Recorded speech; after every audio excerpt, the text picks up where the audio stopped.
Hi, I'm John Quigley, President and CEO of the Elmhurst Chamber of Commerce and Industry.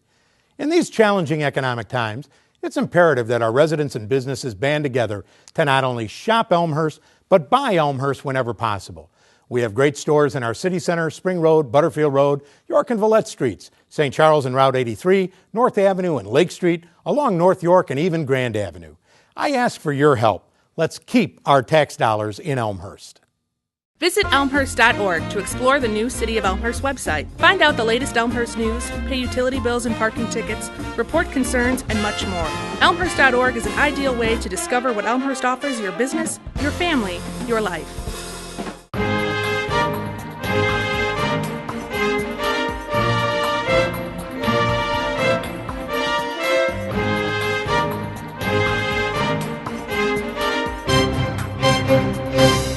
Welcome to the 7th edition of Elmhurst Now.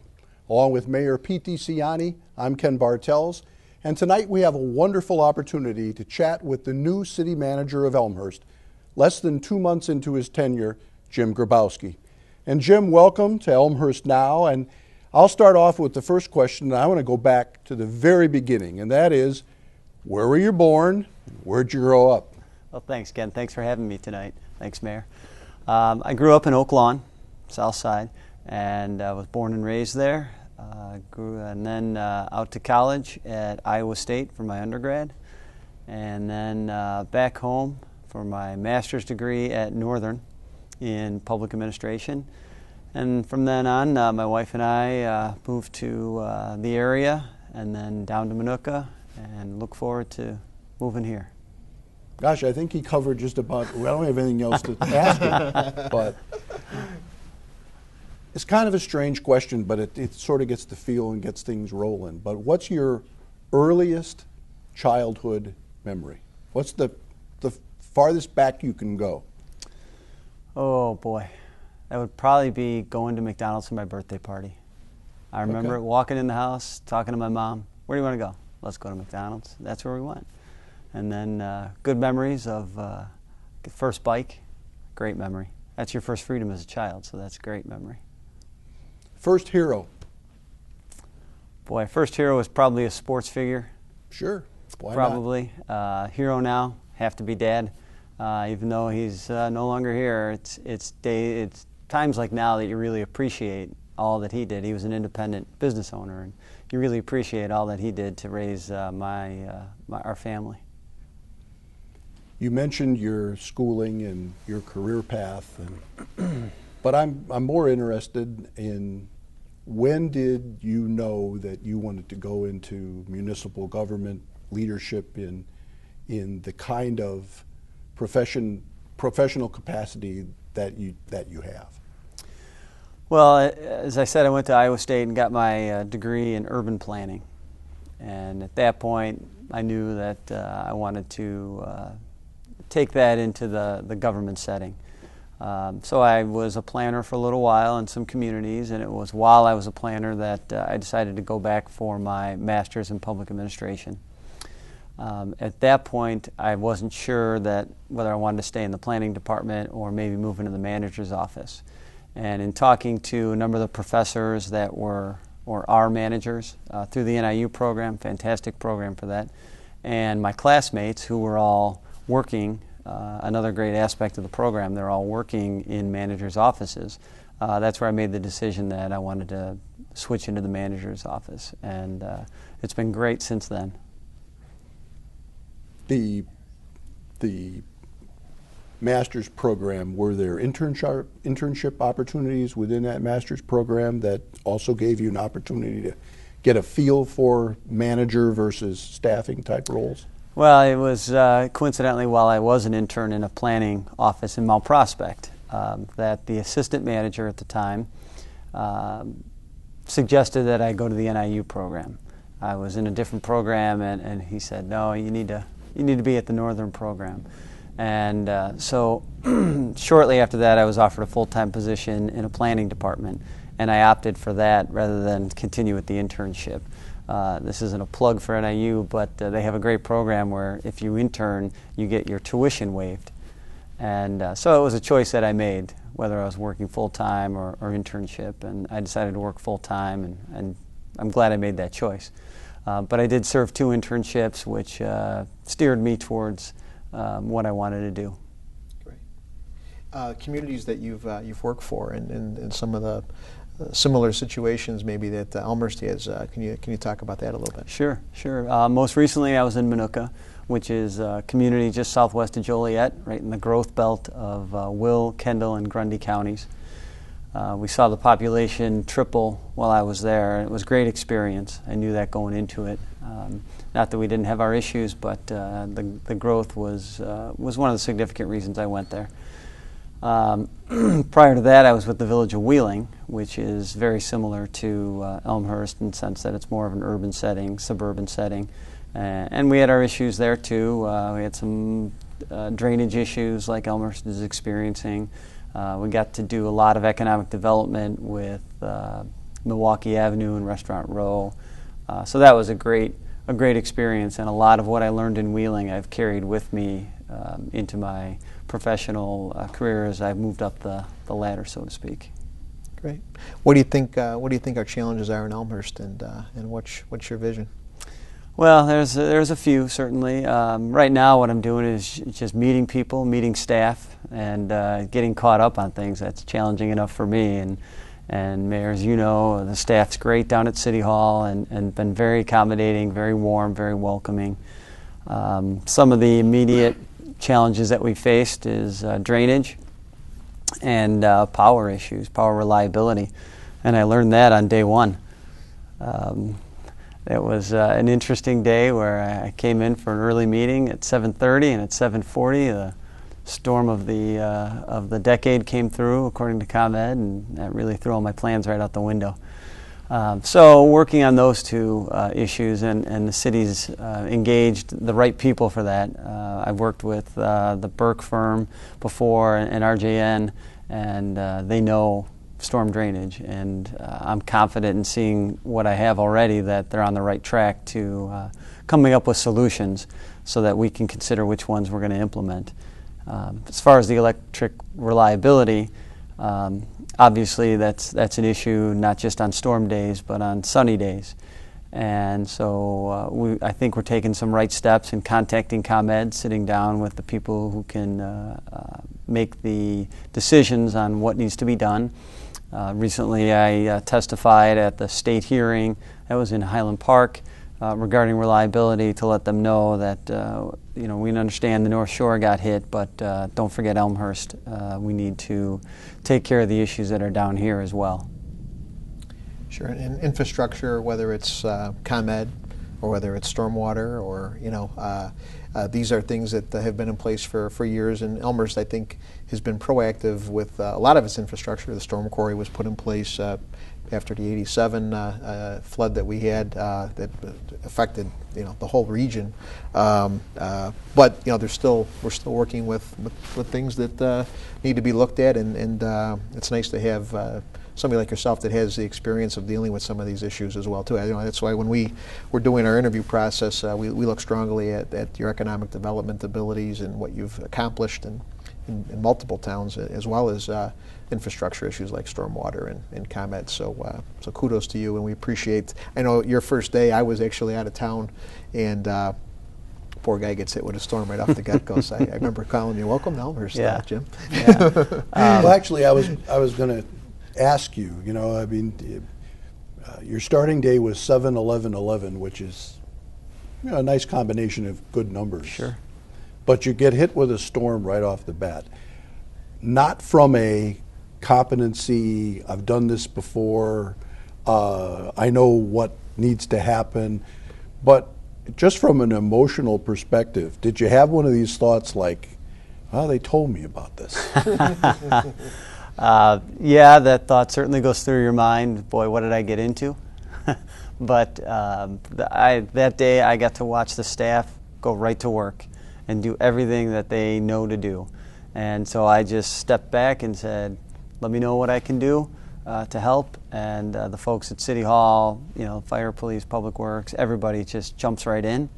They know what to do, where to be, And so I just observed that, which was very interesting for our first day to be able to do that. Well, as a private citizen and the two of you in direct municipal leadership, one of the things that I understand from having been in town for a while is that following the legendary '87 flood, I know that my town sat down and said, okay, what do we need to do to fix this? And over a period of years, because nothing happens quickly in that arena, over a period of years, the dredging, the barriers, the detention basins, the quarry, all were designed to stop what was the '87 flood origins, i.e. Salt Creek coming out of its banks. And Salt Creek didn't come out of its banks in any of the difficulties, not last year or this year. And that gives me great confidence that, you know, the two of you and the city council and all of the other staff and consultants can figure out how to fix this problem too. And, you know, the most important thing is to have, it strikes me, is to have confidence in process. Sometimes it can be, you know, agonizingly slow or seem agonizingly slow, when in fact to just charge willy-nilly into these things doesn't make any sense either. So I mean, I think your experience is going to hold in good stead in that regard. Well, I think taking the step of hiring the firms to do the data gathering is the key. As you said, Ken, you have to be able to know where to best put the money. And that's what we're going to do. Of course, the mayor formed the task force, and that's been broken off into subgroups. We've been meeting with them. We appreciate all their input. We're anxious to get them more involved. I know they're anxious to get involved, more involved than they are. So I think all those steps combined together will get us to the solution. And then, of course, it's a matter of funding. And that's going to be, and back in '87 or after the '87 flood, they made that decision that the levy was the key to all that and spent significant dollars on that. And I think now with Salt Creek contained, so to speak, it's a matter of the infrastructure and how we can better expand, control, do all those kind of things to help the situation. I remember when I first got elected, former Attorney General Jim Ryan, who is a very dear friend and an Elmhurst resident, he said, write down all your goals. And because there's going to be things that sidetrack you, but you still have to focus on what you ran on. And I ran on economic development. I ran on growing our tax base so that we can keep our taxes low on our residents, especially our seniors. And you know, so you've got all these goals as a new mayor, and now you as a new manager. But then, you know, catastrophes happen and 300-year events happen that you don't expect. So I think it's important for both of us to realize that we've got our goals, our core goals, things that may come up that are unexpected, and we have to deal with those, and we have to make sure those residents are taken care of. But in the end, we need to really try to stay on task as much as we can. And I know economic development, that's one of the reasons why we really looked at your abilities and the other communities, Restaurant Row up in Wheeling, and some of those big boxes you brought out to Minooka. And so we're really looking for your ideas and your vision and any input or thought about economic development. And yeah, that's the fun stuff. Yeah. We have our challenges in the utilities and infrastructure, and then you turn to economic development. That's the fun stuff. Mm-hmm. Being able to work to grow the community, because you have to grow. Mm-hmm. No matter who you are and where you are, you have to grow. As you said, Mayor, you diversify the tax base. Certainly everybody wants their property taxes to be as low as possible, and that's our goal, is to keep those down. Bringing more amenities to the community, bringing more density to the downtown, things like that. We're working on a couple of projects I know that are out there in the city center. We've talked, and the papers have covered recently, we're working on some TIF districts, some additional TIF districts, which I think can help. We've engaged a consultant to look at those. We've talked to the school district and the park district a little bit about them, just so they're aware of it. And those are things that are really going to help the community, and not just immediately. it's great to get the one restaurant, what have you, that is an immediate gratification to say, yes, our efforts are paying off, but to look into the big picture.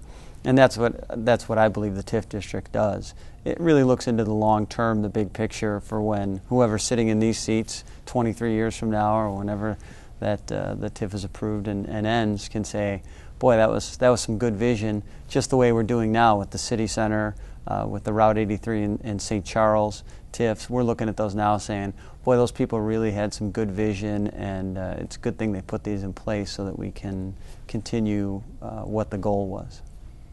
Well, I think you two guys have a shot at 23 years from now. I probably won't make that. What about TIFs makes them such a useful economic tool?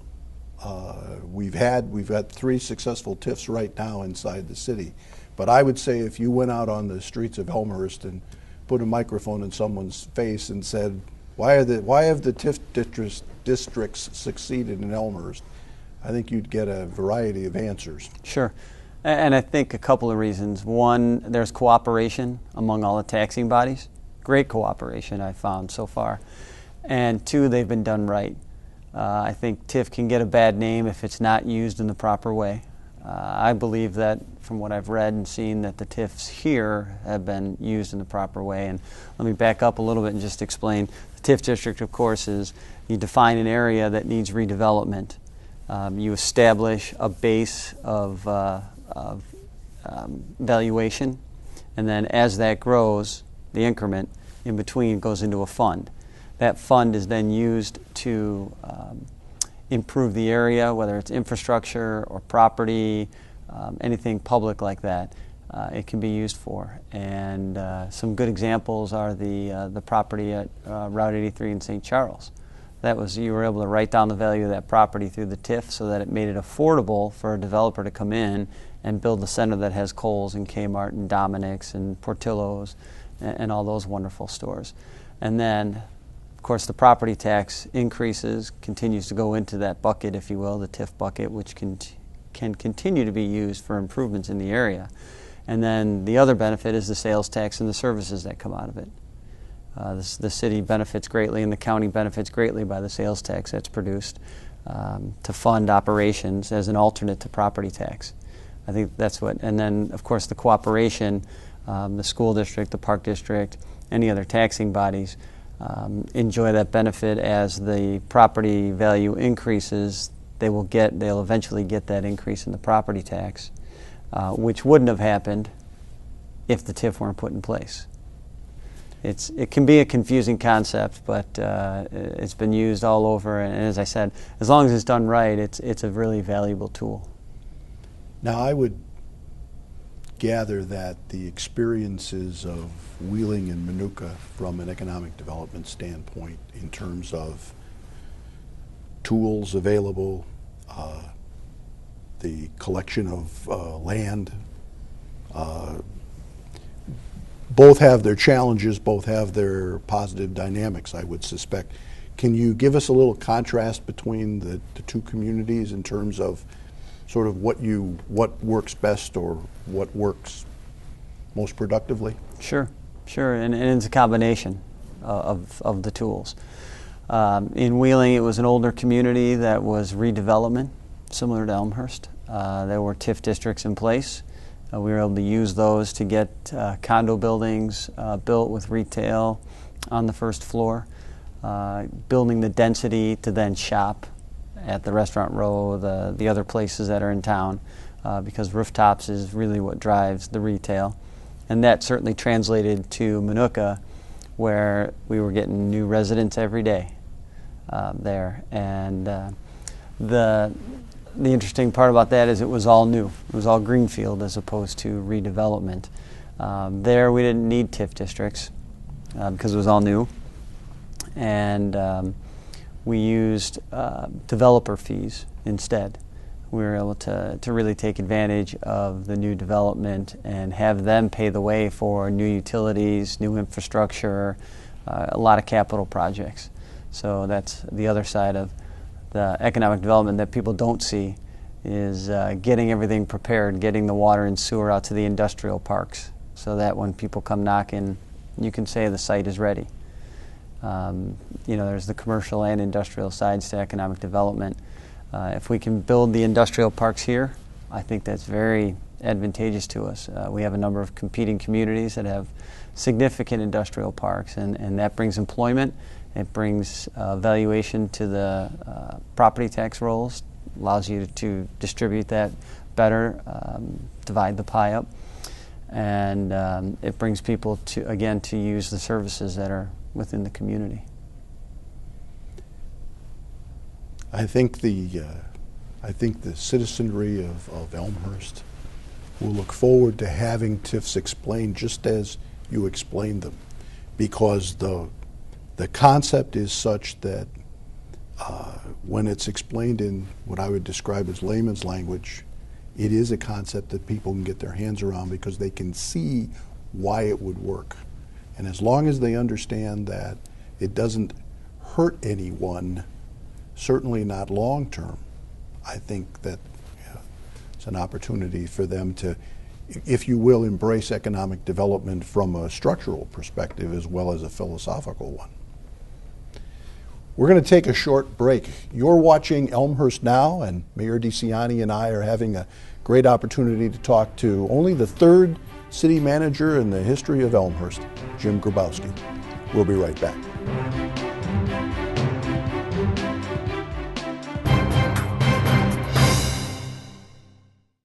There are several thousand collisions involving trains each year, which result in over 1,000 injuries and several hundred deaths. A majority of these deaths occur when someone is struck by a train while trespassing on railroad property. Remember, railroad property is private property. Trespassing along railroad property is not only against the law, it's very dangerous. Avoid taking shortcuts. The only safe place to cross railroad tracks is at a designated crossing. Don't get caught dead on the tracks. Stay off, stay away, stay alive. The Elmhurst Historical Museum, located in downtown Elmhurst, is proud to present award-winning exhibits for visitors of all ages. Our Adult Tea Time Talk series, family programs, and special events make learning about history interesting and fun. Admission is free, and on-site parking is available. Visit the Elmhurst Historical Museum soon. Call us today, or go to our website for the latest program details.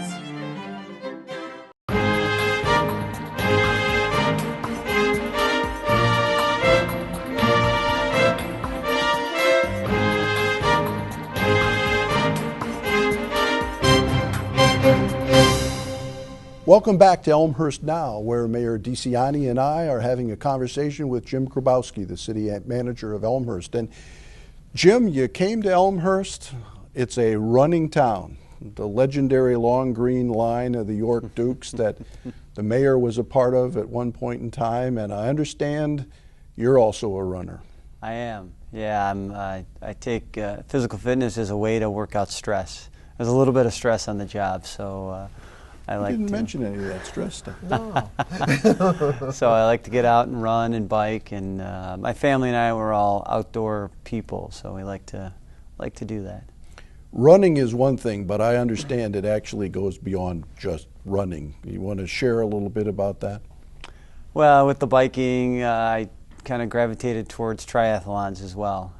So that keeps me busy outside of the office. And 2 years ago, in fact, almost to the day, I was able to compete at Ironman Louisville.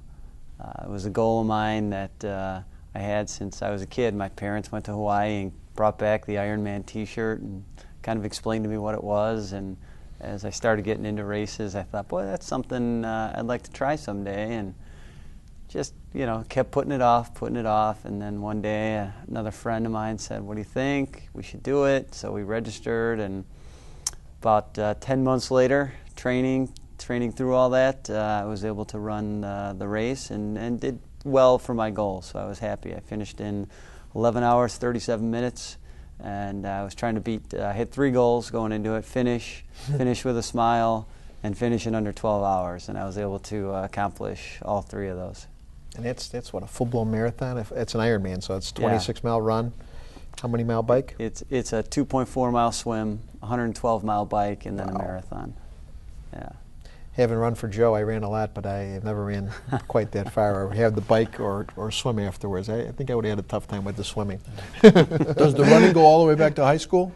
It does, actually. Yeah, I ran cross country and track only for a year in high school, but in college continued to run just recreationally, keep fit. And then once I got out of school, really that's where I started running more and getting into triathlons. And hopefully it's something I'll pass on to my kids, that they're both very active kids. My son is on the 6th grade baseball team. Really enjoys that, likes playing basketball. Was on cross country last year. I had to give it up for baseball this year. So when we get to town, who knows? Maybe he'll take it up again and be able to run for Joe. Never know. That would be neat. As long as you've introduced family into the conversation, obviously wife, 2 children, as I recall. Mm-hmm. Yes, of course, my wife Kristen. We've been married for 13 years. Actually knew each other in high school, but not high school sweethearts. Just got together after college and met again and started dating, so quite a story. And then my son Michael, 11, and Anna is 8. And coincidentally, Michael was born at Elmhurst Hospital. The old Elmhurst. Native. Yes, a native. A native. And I remember when you brought your family to City Hall and we recognized you as our next city manager, and your daughter came up to me. She's just a little doll, and I remember you mentioned to me that she was a preemie and she had some struggles, but obviously she's doing great, and we're happy that you're with us, and it's nice. It's nice to, as a young mayor coming in, it's nice to have somebody similar in my age group and family and kids, and a lot of the same qualities that I think the town represents. When people move to Elmhurst, they typically are looking for a family type of town. So. And we've been very active in our community. We live in Minooka, and one of the great aspects of my job is being involved in the community and knowing people and giving back. Each year in Minooka, we've done the March of Dimes walk to help Anna, and then each year we hold a blood drive there as well, coordinated. And those are things that we hope to bring to Elmhurst as well and participate. I know there's a run or a walk just about every weekend, I think, in town that we'll be able to be a part of. I know, Mayor, you have one coming up. So we hope to be a part of all of that. We really look forward to becoming part of the community. The Brianna Walk is coming up Sunday, September 18th, and it's our 4th year doing the walk, and our town definitely is a town that supports causes and situations that you look at the Annie Ryan Run and the Turkey Trot and all the different events that we have. It's typically around a cause, whether it's hungry or cancer. Ken Bartels has done many events, lost his wife to cancer. So we are a town that I think takes a struggle and turns it into how can we help people, and so we look forward to seeing everybody out on the 18th at Barron's Park, and our daughter Brianna is doing great. We're trying to take her struggle of autism and turning that into a positive thing, and raise some money to help kids get diagnosed and get early screenings and get the therapy that they need. So hopefully we'll be out there strutting. So. Well, Jim, in conversations that you've had privately, I know you've heard me reference the fact that I sort of see Elmhurst as greater than the sum of its parts, and we chatted about that a little bit, and it's kind of interesting because the city has kind of an aura about it. Whether you want to view it as historical, the gateway into DuPage County from the east, whether you want to think about the financial power that the city has always had in the number of banks and the quality of the financial institutions, the school system, which has been recognized for excellence, the college, now a brand new hospital. As a new city manager, or I guess backing up farther than that, as you looked at the opportunity that Elmhurst presented for you from a career perspective, what are some of the things that really said, boy, this would be a great opportunity if it can happen? Well, I think I had an advantage over some of the other candidates in that we lived in the area, not in Elmhurst, when we first got married. And we saw it as a good location for where my wife and I were working at the time, and it was affordable for us. And we found ourselves spending more and more time in Elmhurst and money in Elmhurst. That was fine. We liked that. Yeah, that was good. Going to the next shop local. So I took the job in Minooka as that opportunity presented itself, and we ended up moving there. And as we were leaving, my wife and I said to each other, boy, if we ever had the opportunity to come back here, we certainly would look at that. And here I am 9 years later, sitting in this chair. Not too many people get to say that. And so when I came to interview with the council, I had some familiarity with the area. As I said, my son was born at Elmhurst Hospital, and a cousin was recently married in Wilder Park. We had friends that went to Elmhurst College, and there was just a lot of connections for us to Elmhurst, it seemed. And so I came back and looked around some more and got to know the community more from the inside. And it's things like the new hospital facility, as you mentioned, the commercial districts, certainly the city center, the strong financial position, the museums that we have. There's just so many amenities here, and then of course the location can't be beat. And you put all those together, and as the mayor was just saying, that it's such a community.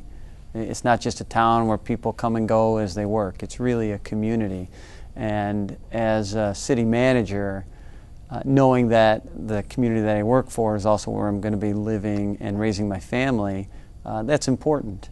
So as I looked at the Elmhurst opportunity, it was a natural fit for us. And as I said, we're currently living south, but we're looking forward to moving into town and really becoming a part of the community.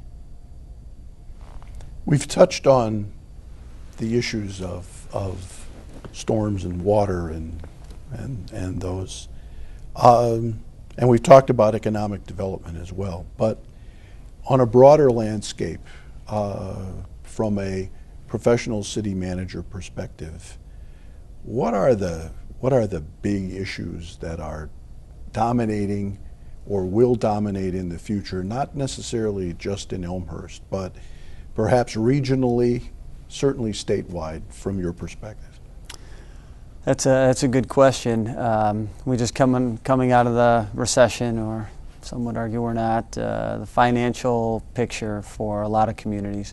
I'm not sure that we've seen the full brunt of that on the municipal side, because as property values continue to decline, that affects our tax base. So again, getting to the growth. That's why we need to keep growing, is to right now combat that loss in EAV. So that's really a challenge regionally, state, even nationally, some could argue. Elmhurst is in a better place than a lot of other communities. I think we're strong in that regard, and I think property values are holding fairly well, but still, you need to keep an eye on that. Other things that we face is the pension crisis that's out there. For every employee that we have, that's a pension that we carry in perpetuity, until they're no longer collecting a pension. So we try to keep an eye on things like that. Is there a better way that we can do things? Is there a more efficient way that we can do things at City Hall? I know that the past administration did a good job of bringing that down to an efficiently sized staff for the services that the residents expect. There's always some fine-tuning that can happen. There's always changes in personnel, retirements, other opportunities, things like that. So those are things that I look forward to as they present themselves, and talk to City Council and really bring that as efficient as possible. We also have, and talking long range and broad based. For the last 30 years, the Elgin O'Hare Expressway has been touted as a huge capital project that'd bring a ton of economic development to the whole corridor, both Cook and the west side of DuPage and the western side of Cook. And now with the tollways announcement, I think it's pretty much apparent that that is going to happen. It's about a $2 to $3 billion project. And given the fact that the feds and the state are in the situation that they're in, the funding would have to come from another alternative. And now that the tollway has stepped up and taken the leadership to get that project underway, I think it puts Elmhurst in a great position. It's also going to put us in a position too where we are going to need to be fending for some dollars and looking for, if the main tollway gets built, trying to get additional things for Elmhurst will be important. So working with the federal government, working with the state government, county governments, because we've got both Cook and DuPage that meet that area there is going to be important. I know in the previous roles you've dealt with intergovernmental and multiple, even probably more complicated issues than this. So we're looking for your leadership there. But I think it's a great opportunity. We're looking at roughly almost 2,000 jobs of a permanent impact to Elmhurst and about 65,000 to 85,000 jobs for the region. So it's exciting times. Well, it's pretty easy when you're talking about how to come out of a recession, or when you're talking about limited revenues. It's always easy to go to the reduction. It's always right. But as both of you know, the primary way to get out of a recession is grow your way out. Mm-hmm. And I know that's both of your agendas. I know it's the City Council's agenda.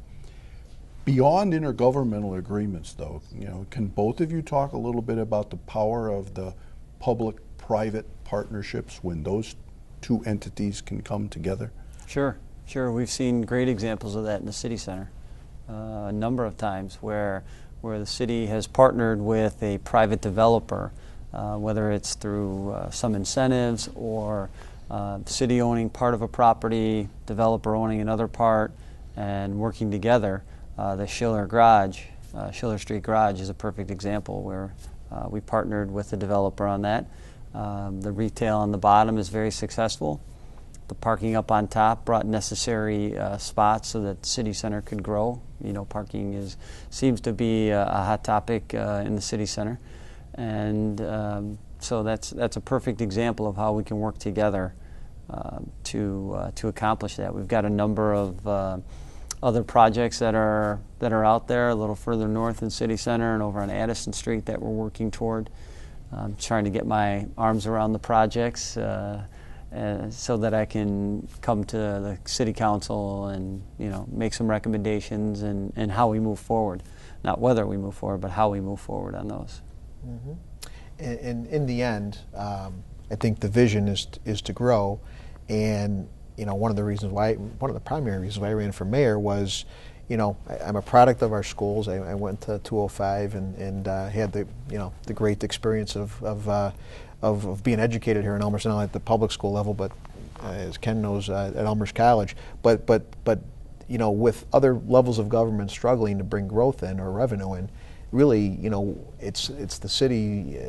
I think the city's in the best position to bring growth, and it's our responsibility to do that, so that we can keep that tax base growing for the public schools and help make sure we take care of the private schools as well with crossing guards and liaisons, et cetera. So it's so key that we have these public-private partnerships, economic tools. And so with your leadership and your vision and ability to do this at a professional level on a day-to-day basis, it's going to be vital, and I'm so glad you're on our team. You mentioned leadership, Mr. Mayor, and I'm interested in your description of your managerial style. Well, I think I'm a very open manager. I welcome certainly any of the employees to come and talk to me about whatever issues are out there. I think I'm a cooperative leader. I want to hear what the department heads have to say to make decisions, and then certainly with the public as well. I'm very open. They're always welcome to come in. I enjoy talking about issues with the residents. I know there's a few out there that we need to resolve, and so just working towards that. But and we work together is when we work the best, because you can't go out there and mandate this is what's going to happen and this is why. It's not a kingdom. It's a democracy here, and I'm fortunate to be at the top of this organization, and I look forward to leading it for however many years I need to, or the council will have me, certainly, and I know my predecessors were here for quite a while, and there's just some big shoes to fill, but I look forward to that. I guess, not I guess, a question for both of you as leaders. You know, life balance, when essentially you really are 24/7 positions. You know, the cell phones have to be on at all times, and the good things and the bad things happen all the time. So life balance, thoughts about that? Both of you, really. It's sometimes it is a challenge. You definitely have to make time for family, because, you know, while the city is a priority, our families are always number one. I'm sure Jim will, and it's one of the reasons why I think we clicked. So it is a challenge, but balance is important, and you got to have your priorities. But you're right, Ken. The phone is always on, and the text messages come in and the voicemails come in. But and that's why the city of Elmhurst went to a city manager form of government, was to help the mayor with day-to-day and with leadership, and because I do have a full-time job, and I've got 3 kids and a wife, and so thank God we've got this form of government that enables me to run my business and attend to my family, and still go out to Washington and be at the county every month and Sure. do my leadership roles, but the day-to-day, that's what Jim is here to do, and carry out those tasks and the vision of the council. So, Jim? Well, you said the technology certainly can be a blessing and a curse. You're accessible all the time, which is fine, and you know that going into this, and I welcome that. But it also helps us, because while I can maybe get home to see my son's baseball game, I know later that night I can still work on some things and answer emails after the kids have gone to bed. And I'm not alone in that. I know there's a lot of people around that do that, and I guess it's fortunate that we have the ability to do that now, and I think that helps balance our lives. The activities that I do outside of the office help me balance my life, and I know that the mayor and the city council are all very family first oriented, and that runs up and down the council, which is another aspect that I really appreciated in going through the recruitment. It was obvious to me that the city council has that attitude, and that's what we tell our employees as well, and I think it makes everybody a better employee. On that note and that question and that answer, Mr. Mayor, it's time for us to close Elmhurst Now. Jim, we both appreciate very much you joining us this evening, and good luck, and an opportunity to have you join the Elmhurst family, which is very heartfelt and sincere on everyone's part. Thank you. You've been watching Elmhurst Now, the 7th edition, and we look forward to bringing you future programs as well. For Mayor DeCiani, for City Manager Jim Grabowski, I'm Ken Bartels, and we will see you again.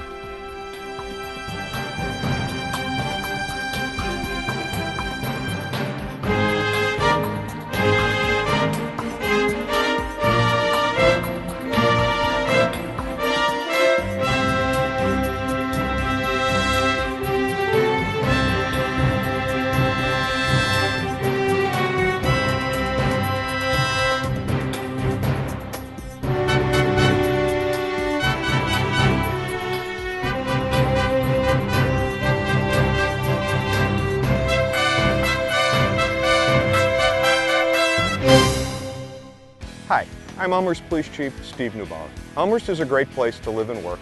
However, we are not crime-free. Many people in our community become victims of crime simply because they did not lock their belongings. I would ask you to do 2 things. First, lock your car, house, and bike. Secondly, call 911 to report suspicious activity to the Elmhurst Police Department. The Elmhurst Police Department reminds you to lack it or lose it. This is no place for the Tour de France, and this is no place for NASCAR. But in everyday life, bicycles and cars do share the road. I'm Robbie Ventura. I spent 4 years riding with Lance Armstrong and the U.S. Postal Team. I've coached hundreds of cyclists who compete around the world, and I can tell you it's no accident when everyone gets where they're going safely. The key is to know the rules of the road. For example, cyclists have a right to be on the street, and people in cars have an obligation to watch out for them. Often the road is the only way for people on bikes to get where they're going, and some sidewalks are even more dangerous than streets. Finally, some communities allow kids to ride on the sidewalk, but it may be illegal for adults. When cyclists are on the road, they're supposed to obey all traffic laws, signs, and signals, always riding in the same direction as cars in their lane. Some cyclists feel safer riding against traffic where they can see oncoming cars, but that's actually more dangerous because cars have less time to slow down and go around them. People on bikes should also ride predictably and signal so drivers know what they're planning to do. Cyclists turning right may do this, or this. Here's what a left turn signal looks like, and if you see this, expect the cyclist to slow down or stop. Whether you're riding or driving, it's also important to know your place on the road. Bicycles should stay as far to the right as practical, but they may have to ride farther out into the lane if there's broken glass, rocks, and other debris by the curb or on the shoulder. People on bikes also ride farther into the lane on narrow roads to keep cars from passing too closely, or they might be moving across the lane getting ready to turn left. Like drivers, cyclists are supposed to use designated lanes if they're planning to turn. Whether you're in a car or on a bike, you should also use extra caution in key situations or danger zones. Take passing, for example. When going around a cyclist, a driver should allow at least 3 feet between the vehicle and the bike. More is better, especially for a cyclist going up a hill or on a high-speed road where fast-moving vehicles can generate strong air currents. On a narrow road, you might have to move into the next lane to pass safely, and that can mean waiting a few seconds for oncoming traffic to clear. Be patient. Turning can also put you in a danger zone. Say you're in a car planning to make a right turn, but there's a cyclist to your right or riding behind you. People are often tempted to speed up, get ahead of the bike, and make that turn, but doing so could cause a crash. If there's any chance you're going to block the path of a bike on the road or a parallel bike path, wait for the cyclist to pass before turning. How much time do you lose by slowing down and playing it safe? As you can see, it's only a matter of seconds. And when you're turning or changing lanes, don't forget about your blind spots. After checking your mirrors, always look quickly to your right or left. Another major risk is a car turning left into the path of an oncoming bike. In these situations, drivers may misjudge the speed and distance of cyclists or fail to see them. Bikes are smaller than cars, so they're harder to see and may appear further away. But some could be moving pretty fast, 20 or even 30 miles an hour. And if the cyclist is going straight, he has the right of way.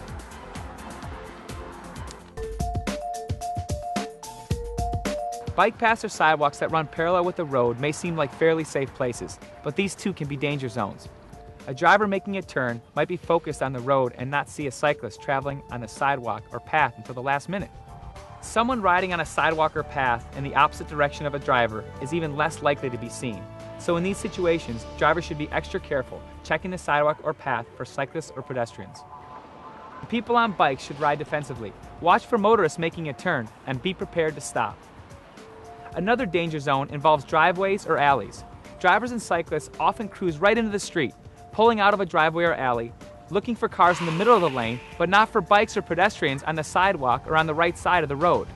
And if you're only looking to your left for oncoming traffic, you won't see a cyclist coming from the other direction. You have to remind yourself every time to take it slow and look both ways before entering the road. Cyclists riding along parked cars are in another danger zone because drivers and passengers sometimes open doors. Whoa! This happens so often, cyclists actually have a name for it, being doored.